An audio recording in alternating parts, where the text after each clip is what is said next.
7 বছর পর বাড়ি ফিরছে খান বংশের বড় ছেলে সাজ্জাদুল খান আবির। বাড়ি ফিরছে বললে ভুল হবে, বিদেশ থেকে দেশে ফিরছে আবির। এই 7 বছরে খান বাড়িতে ঘটে গেছে অনেক ঘটনা, যার সাথে সশরীরে যুক্ত নেই আবির, তবে আধ্যাত্মিকভাবে প্রতিটা ঘটনায় জড়িয়ে আছে তার সাথে।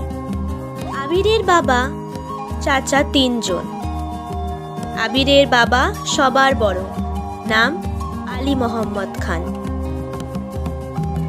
তানবীরের বাবা মেজো, নাম মোজাম্মেল খান। ছোট চাচুর নাম ইকবাল খান। আবির তার বাবা মায়ের একমাত্র ছেলে। মেজো চাচা মানে মোজাম্মেল খানের এক ছেলে এক মেয়ে। ছেলের নাম তানবীর খান, মেয়ের নাম মাহাদিবা খান মেঘ। ছোট চাচার এক মেয়ে এক ছেলে, মিম আর আদি। এখনো তারা এলাকার যৌথ পরিবারগুলির মধ্যেই শ্রেষ্ঠ। বাড়ির সকলের প্রাণ যেন এক সুতোয় বাঁধা। 5 ভাই বোনের মধ্যে আবির সকলের চোখের মণি। আবিরের জন্মের পর তার বাবা মা দ্বিতীয় সন্তান নেয়ার কথা একবারও চিন্তা করেননি। এইচএসসি পর্যন্ত সে বাড়িতে ছিল সবার নয়নের মণি। আবিরের চাঞ্চল্যে মেতে থাকতো খানবাড়ি। আচমকা যেন পুরো পরিবেশটাই পাল্টে গিয়েছিল। 18 বছর বয়সে আবিরের হঠাৎ করে স্কলারশিপে বিদেশে পড়তে যাওয়া। বাড়ির সকলের সাথে শারীরিকভাবে যেমন দূরত্ব বেড়েছিল, তেমনি দূরত্ব বেড়েছিল তার মানসিকতারও। 7 বছর পূর্বে আবিরের সাথে বর্তমানের আবিরের আকাশ পাতাল তফাৎ। দেখেও যেন চেনার উপায় নেই। 6 ফুট লম্বা ছেলেটা, গায়ের রং শ্যামলা, চুলের স্টাইল দেখে নায়কের থেকে কম লাগে না।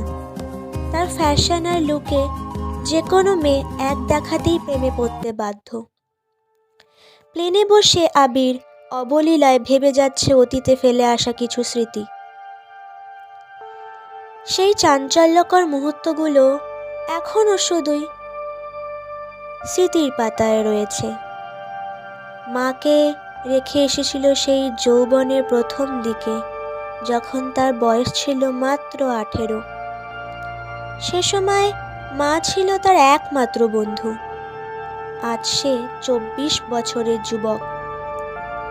এতগুলো বছরের একটা দিনও বাদ যায়নি যে মায়ের সাথে সে ফোনে কথা বলেনি।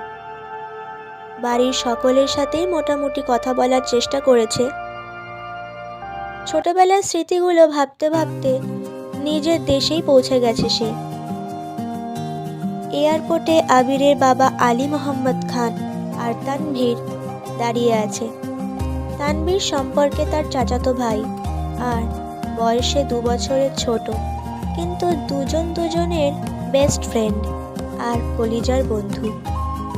তানভীর আবিরকে দেখেই দৌড়ে এসে জড়িয়ে ধরল। এই 7 বছরে একেবারের জন্যও ও বাড়ি ফেরেনি, তবে প্রতিনিয়ত কথা হয় আবির আর তানভীরের। আবির আর তার আব্বুকে সালাম করে জড়িয়ে ধরে। তারপর বাড়ি ফেরে 3 জন। বাড়িতে যেন হই হই রই রই ব্যাপার হবে নাই বা কেন। বাড়ির বড় ছেলে এতদিন পর বাড়ি ফিরেছে বলে কথা। রান্নাঘরে বাহারি রকমের রান্না, ধুম পড়েছে মা চাচাদিদের। মেঘ খাবার খেয়ে রুমে এসে 2-3 ঘন্টা টানা পড়াশোনা করলো। এইচএসসি পরীক্ষা শেষ হলো 1 মাসও হয়নি, কিন্তু পড়াশোনা যেন 3 গুণ বেড়ে গেছে। অ্যাডমিশন একটা মস্ত বড় যুদ্ধ, যার একমাত্র অস্ত্র হলো পড়াশোনা। তার সাথে অঙ্গাঅঙ্গিভাবে জড়িয়ে আছে তার ভাগ্য। এইচএসসির রেজাল্ট কবে দেবে তার ঠিক নেই, পাশ করবেও কিনা তাও জানা নেই। কিন্তু অনিশ্চিত ভবিষ্যতের জন্য প্রস্তুতি আগে থেকেই নিতে হচ্ছে। বয়সের তুলনায় মেয়েটা পড়াশোনায় একটু বেশি এগিয়ে গেছে। 18 বছর বয়সে পা দিলেও সবেমাত্র 2 মাস হয়েছে। তার মধ্যে এইচএসসি পরীক্ষা শেষ। কয়েক মাস পরে সে স্নাতক শিক্ষার্থী হতে চলেছে। ভাবতেই কেমন যেন লাগছে, নিজেকে বড় মনে হচ্ছে মেঘের।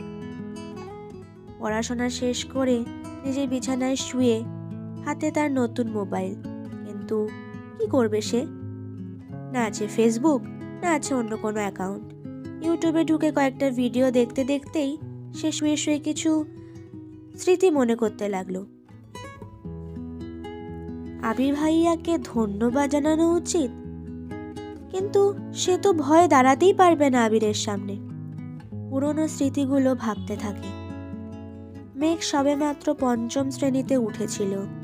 বয়সের গণ্ডি 9-10-এর মাঝামাঝি। তখন মেঘের একটা বন্ধু হয়েছিল, নাম জয়। ছেলেটা স্কুলে নতুন এসেই বন্ধুত্ব করেছিল মেঘের সাথে। ছোটবেলায় পিচ্চিদের বন্ধুত্ব, যেমন ছিল চকলেট শেয়ার করা, টিফিন শেয়ার করা, একসাথে খেলাধুলা করা। 1 সপ্তাহ হয়নি বন্ধুত্বের। 7 দিনের মাথায় আবির স্কুলে গিয়ে মেঘকে আর জয়কে একসাথে খেলতে দেখেছিল।